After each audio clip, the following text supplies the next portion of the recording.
Génibet, Paris-Picardie. En ce moment, profitez de 250 € de bonus de bienvenue. Bonjour à tous et bienvenue sur canalturf.com. On va parler du programme de ce mercredi 29 janvier. Le Quintet aura pour cadre le Béarn et plus précisément l'hippodrome de Pau. Nous évoquerons donc cette rencontre comme d'habitude dans la première partie de l'émission. Et dans la deuxième, j'aurai des coups de cœur et des informations à vous transmettre, puisque j'ai pu m'entretenir avec certains socioprofessionnels étant de la partie. D'ailleurs, des interviews sont disponibles gratuitement sur canalturf.com pour vous aider à mieux établir vos jeux. N'hésitez pas non plus à partager ce programme, à le liker via nos réseaux sociaux, c'est un acte gratuit. Donc concernant ce quintet, le prix Annie Hutton ou Annie Hutton, disputé à Pau, j'aime beaucoup le top weight numéro 1 Jingle de nouveau, qui reste sur un succès convaincant dans une épreuve de même acabit, le prix Auguste de Castelbajac, c'était début janvier, bien que remonté de 8 livres sur l'échelle des poids, je pense que cet adepte du terrain lourd va répéter, il peut à mon avis remettre le couvert numéro 1 Jingle de nouveau. Je lui poserai principalement le numéro 5, Imperial Mag, qui avait bien fait l'an dernier, quatrième notamment du groupe Prix Juigné. Le cheval vient de trouver sa forme en se classant deuxième sur ce parcours. Confirmation attendue, c'est un candidat aux premières places. Le numéro 2, Aléric, est en forme. Il reste sur une victoire sur ce steeplechase palois. C'était le 4 janvier. Pour son retour dans les handicaps, lui aussi mérite une mention favorable. Le numéro 9, IPK de Tex, reste sur 2 places de deuxième, preuve de sa bonne forme.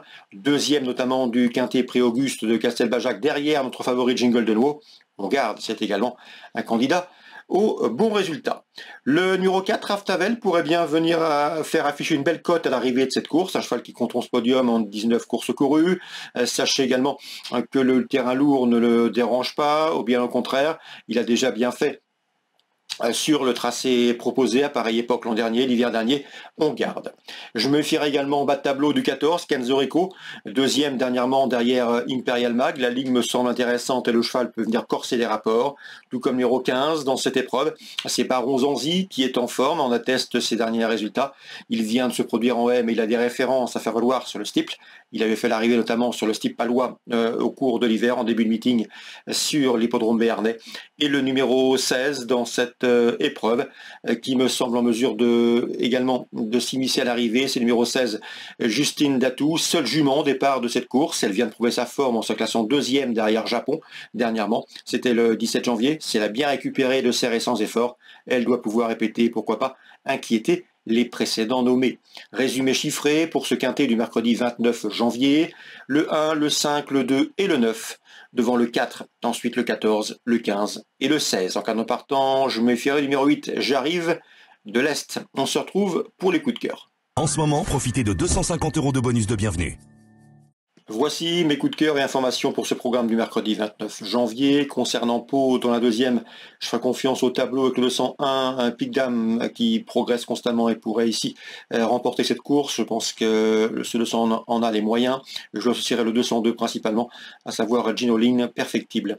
Dans la septième, on prend les mêmes et recommence avec le numéro 2 dans cette épreuve, Nudia Lénor, le numéro 10 également Vie le Rêve, et pourquoi pas le numéro 8, c'est Jordan Baker, qui dernièrement ont conclu proches les uns des autres dans une épreuve de Maccabi disputée le 10 janvier sur le tracé proposé. Donc ils doivent répéter et s'expliquer pour les premières places, 702, 710, 708. On passe à Angers maintenant, la Réunion 3 pardon, sur l'hippodrome d'Angers. J'ai pu discuter avec Corentin Ferré, il présente un poulain estimé, c'est le 209 Magic de Beauville, cinquième à l'occasion de ses premiers pas publics. Ce cheval, ce jour-là, aurait terminé beaucoup plus près et pourquoi pas lutter pour la victoire avec un meilleur scénario de course. Il est estimé par son mentor et le cheval me semble en mesure ici de jouer les premières places et c'est une cote intéressante. Le 209, c'est Magic de Beauville. À mon avis, le danger pour lui viendra des débutants, des inédits, notamment le 5 Mykonos, présenté par l'entraînement Thierry de Valdestin. Numéro 4 également, c'est Mozart Dab, qui est présenté par Damien Beaune et qui fait l'objet de bruits favorables. Et le numéro 1, Mazatan Pia, entraîné par la famille Abrivard.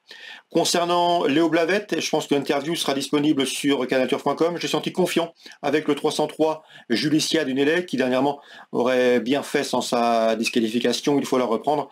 D'après son driver, elle a la pointure d'une course comme celle-ci, tout du moins pour terminer parmi les 3 premières. On lui associera le numéro 10 dans cette épreuve, Jador Dorvad, qui reste sur 2 places de deuxième, dont une obtenue sur le tracé, en tout cas sur la piste proposée.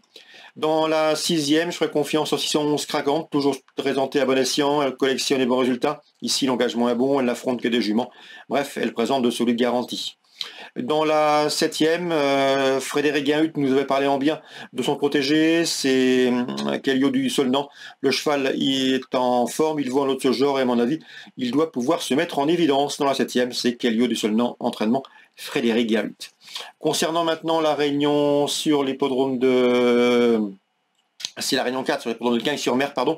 Benoît Carpentier présente Marquis d'Enfer, le 701. C'est un déplacement ambitieux et un déplacement de longue haleine, avec pas mal de kilomètres à effectuer pour se rendre à Cagnes-sur-Mer pour cet entraîneur Benoît Carpentier. C'est un poulain de qualité, il a déjà montré du potentiel en région parisienne. Et ce 701, Marquis d'Enfer, ne surprendrait pas ici, en figurant à l'arrivée. Concernant le 5, Mister Barra, eh bien c'est Anthony Mudeblet qui me l'a présenté comme un poulain de qualité. Le cheval vaut mieux que ne l'indique son dernier classement brut. Il trouve ici l'occasion de se mettre en évidence. On peut leur associer, pourquoi pas, le numéro 3, Miss Lady d'Alesa, qui vient de gagner plaisamment sur cette piste cagnoise et qui aura à cœur de répéter. Donc la 7e, on fait confiance au 1, au 3 et au 5 dans l'ordre du programme. Ça c'est pour Cagnes en rayon 4. Excellente journée à tous, très bon jeu. N'oubliez pas de partager ce programme, de le liker s'il vous apporte satisfaction. Nous on se retrouve maintenant demain. Génibet, Paris Hippiquant-Lit.